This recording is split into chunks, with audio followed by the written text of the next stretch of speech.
कधीच नाही चुकणार तुमचे फेवरेट टीव्ही शोज झी5 सोबत, तेही एकदम फ्री। ए गण्या, जरा नीट, हा आरामात। अधिपती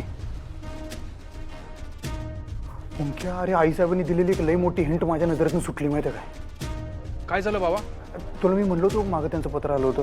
हो, पत्र आलं होतं आणि त्याच्यानंतर फोनही आला होता। हां, त्या पत्रात त्यांनी असं लिहिलं होतं की त्या मनशांतीसाठी कुठेतरी गेलेल्या आहेत. बरोबर आहे, पण नक्की काय स्किप झालं? आणि मनशांतीसाठी कुठेतरी गेल्यात म्हणजे त्या असं कुठेतरी आश्रमात वगैरे अशाच गेल्या असणार रे. हो रे, मला हे सुचलंच नाही। ठीक आहे, पण आता सुचलंय ना, आता वेळ वाया घालवायला नको. एक काम करा बघ, कोल्हापुरातले आजूबाजूचे, अगदी आजूबाजूच्या जिल्ह्यातले पण जे जे आश्रम असतील ना, आश्रम, सगळे आश्रम आपण पालती घालूया. आता मनशांतीसाठी माणूस कुठं आता आश्रमातच जाणार आहे की नाही, दुसरीकडे कुठं जातील? बरोबर आहे, असं जर का असेल ना तर आपल्याला आपलं टार्गेट फिक्स करता येईल आणि आपल्याला एक नेम धरून ना आईसाहेबांना शोधता येईल। चालते, तू निघ टामध्ये, मी बी निघतो, लगेच पोचतो 0 मिनिटात तिकडे. हां, मी रेडीच आहे, तू ये फॅक्टरीत लवकर। चल आलोच मी मग, ठीक आहे. हां अधिपती, अहो काय काय काय काय काय काय झालं? एवढी घाई कसली आहे? सॉरी, मी जरा चाललोय बाहेर. माझ्या आतून कुठे? लई मोठा घोळ झाला एक. काय झालं? अहो काय झालं, मला आत्ता ते पत्र वाचलं, मी ओंक्याला पण सांगितलं. जाऊ दे, मला आधी शपथ मला आधी का सुचली नाही ही गोष्ट, काय माहिती. काय सुचलं नाही? काय सुचायला मला शांतपणे सांगा, काय झालंय? अहो आईसाहेबांचं ते पत्र होतं ना आलेलं, ते मी आता जरा नीट वाचलं. त्याच्यात त्यांनी असं म्हटलंय की ते मनशांतीसाठी ते, मी सगळं आल्यावर सांगतो. मला आता जायला पाहिजे, मला आधीच उशीर झाला. हां, मी तुम्हाला बोलतो सगळं, आपण बोलूया. चला चला चला चला चला चला चला चला. आई, आता किती परीक्षा घेशील आमची? बास झाला आता, अजून अंत बघू नकोस आमचा. आमच्या आईसाहेब येऊन देत आता घराकडे, लई झालं. त्या या घरात होत्या तेव्हा तुझी आरती कशी सागर संगीत व्हायची.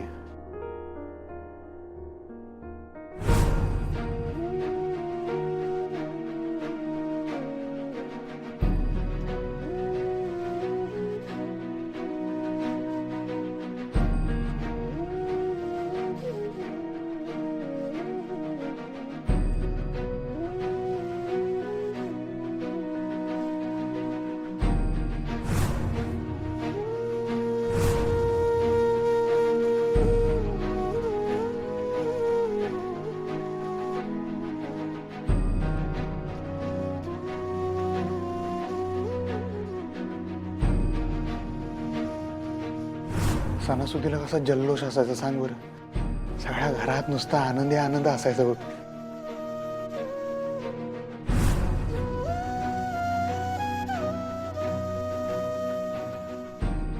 आता गणपती बाप्पा या लागल्यात घरी. गणपती बाप्पा जवळ 5-7 दिवस इथं असतात, तर त्यांची आई गौराई बी येते त्यांच्या ओढीनं त्यासनी भेटायला. मग आमच्या आईसाहेबांनी काय आमची आठवण येत नसेल काय? हा, येत असेल ना, घेऊन ये की त्यासनी घरी. त्या एकदा घरी आल्या का नाही, मी काय वाटेल ते करीन. त्यांच्या हातून गोरगरिबासनी दान करीन. त्या आले की त्यासनी घेऊन तुझ्या 3.5 शक्तिपीठांचं दर्शन घ्यायला येईन मी. पण त्या सापडून देतो, पास त्या सापडून देतो. तथास्तु। झी5 ॲप डाउनलोड करा आणि पहा सर्व एपिसोड्स एकदम फ्री।